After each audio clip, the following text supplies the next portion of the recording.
हज़रत तमीमदारी अंसारी हिंदुस्तान तशरीफ़ लाए हैं। कराची के इलाके में एक इनका क़याम रहा, जो अब कराची पाकिस्तान में चला गया। ये तो पहले गैर मुनक़सिम हिंदुस्तान था ना, पहले तो तकसीम नहीं हुई थी हिंदुस्तान की, एक बहुत बड़ा इलाका हिंदुस्तान माना जाता था। हज़रत तमीमदारी अंसारी रज़ियल्लाहु ताला उन्होंने तबलीग फरमाई और मोहब्बत से फरमाई। तनहा आए थे, कोई फौज नहीं थी उनके साथ।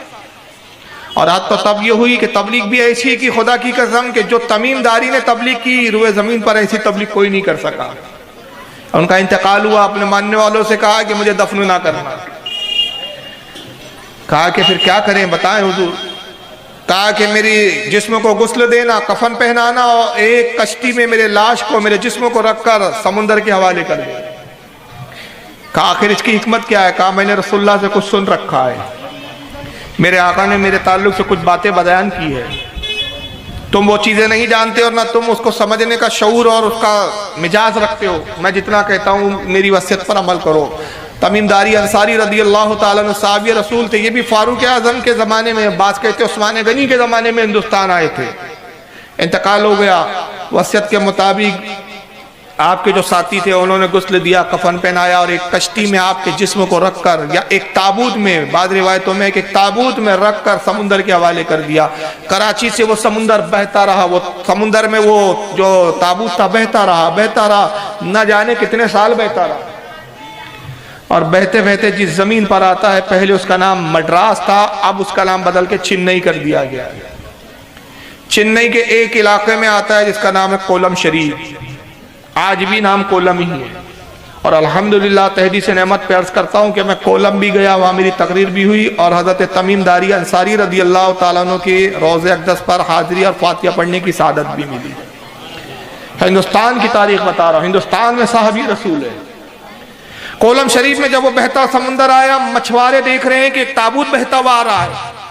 और उन्होंने जालों को डाला, कुछ तैरते हुए गए और उस ताबूत को खींच कर लाया कि ये आखिर इतना बड़ा ताबूत है क्या इसमें। उन्होंने सोचा शायद कोई खजाना है, कोई जहाज होगा जो टूट गया और उनमें ये ताबूत होगा जिसमें कुछ खजाना रखा गया होगा। मैं कहता हूँ यकीनन ये खजाना था, लेकिन ये दुनिया के मालो दौलत का नहीं, ईमान का खजाना था। ये रसूलुल्लाह के सहाबी का खजाना था। जब ताबूत खोला गया, देखा तो एक जिस्म रखा हुआ है।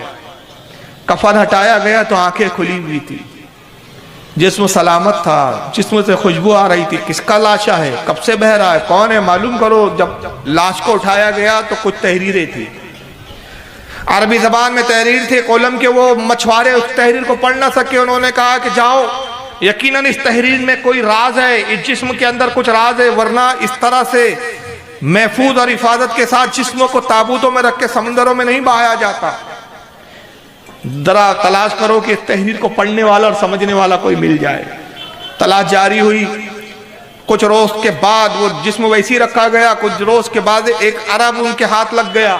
उन्होंने उस अरब को बुलाया और कहा जरा तहरीर पढ़ो और देखो क्या है। जब उन्होंने तहरीर पढ़ी और तर्जुमा करते जाते थे इनकी जबानों में, ये आंखों से धारे मार मार के रोते थे। वो तहरीर क्या थी? तमीमदारी ने रसूलुल्लाह की बारगाह में अपने ईमान लाने से लेकर कराची और विसाल तक की सारी दास्तान लिखी हुई थी उसके अंदर। उन्होंने देखा कि ये रसूल का एक सहाबी है, इस्लाम का तारुफ भी उसके अंदर पेश किया गया था, अल्लाह की मार्फत भी उसमें बताई गई थी, अपने नबी की मार्फत भी उसमें बताई गई थी, रसूल के सहाबी होने का भी जिक्र था। जब वो तहरीरें पढ़ते थे और सुनते थे, रोते थे, उन्होंने कहा खुदा की कसम ये बरसों से ये जिस्म ये बहता हुआ आ रहा है। जो जिस्म बरसों से बहता हुआ है और ये फना ना हो तो जिस गुलाम का ये आलम है उस नबी का आलम क्या होगा, उस मोहम्मद का आलम क्या होगा, उस मजहब का आलम क्या होगा। ये मजहब हक है, हम इस्लाम कबूल करते हैं। और उसी अरब के हाथ जो तहरीरों को पढ़ के सुना रहा था, उन्होंने कलमे तैयबा पढ़ के इस्लाम में दाखिल हुए, इस्लाम कबूल किया और समुंदर के उसी किनारे पर आपके जिस्म अथर को दफन किया गया। आज भी आपका मज़ार अथर वहां मौजूद है और जगह का नाम कोलम शरीफ है। मुझे बताइए कहाँ तलवार चलाई गई है, कहाँ नेज़े चले हैं, कहाँ पकड़ के बोला गया है कि इस्लाम कबूल कर वरना गर्दन काट दी जाएगी। ये एक प्रोपेगेंडा है, ये मुसलमानों से नफरत है, ये इनके अपने मजहब की कमियां हैं। ये जानते हैं कि हमारी कमियां क्या है, और जब कोई तहकीक करने वाला इनकी कमियों को जान लेता है और इस्लाम की खूबियों को समझ लेता है तो किसी की तबलीग करने की जरूरत नहीं पड़ती, वो खुद ब खुद इस्लाम की तरफ मायल हो जाता है। तो ये देखते हैं कि दिन ब दिन इस्लाम बढ़ता जा रहा है, बढ़ता जा रहा है। कैसे रोको?